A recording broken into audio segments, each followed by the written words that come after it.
Ito nga mga karoy po, magluluto na naman nating sikat na chef. Yan, nuli niya yung hangin. Naghuli siya ng hangin tapos itinaktak sa blong planggana. Hindi tumakas yan. Yan, tapos dinurog.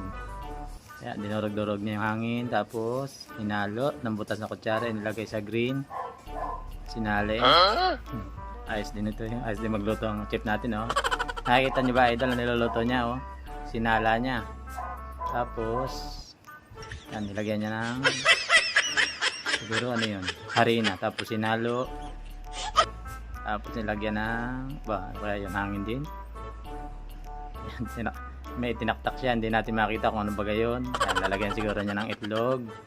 Ay hangin din ang laman ng itlog, walang laman. Itlog na walang laman. Nilagyan niya ng tubig, hinalo-halo. Siguro itong maglulutong ito, lipasan ng gutom, hangin na niluluto. Galingan tsamba mo, malakas eh. Tapos minasa, yun. Minasa niya yung hangin, saka itlog na walang laman. Tapos anong gagawin niya? Anong kanyang gagawin? Binilo. Anong gagawin niya? O yan, kita daw niya. Inihanay isa-isa, tapos nilagyan ng tusok-tusok. O, yan, nilagyan niya.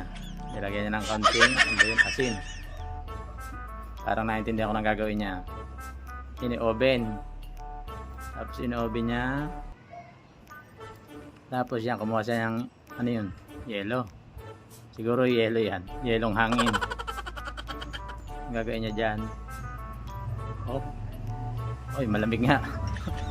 Niyadyan yung hangin. Niyadyan yung yelong hangin. Tapos, ano gagawin niya dyan? Ay, iba talaga pag nalilipasan. Siguro ito nasobra sa bakuna. Yan. Binilo niya yung hangin, ilagay sa lalagyan. Ano yun? Anong gagawin niya kaya? Ay, ice cream. Ilagay na to ng ice stick. Ice cream pala naman, kaya pala yelo ang ano. Yan. May bago na naman. Ano kaya kanyang pinaghalo-halong yun? Ano kaya kanyang lulutuin yan? At puro hangin na kanyang niluluto, wala naman tayo nakikita. Malupit talaga itong chef na to.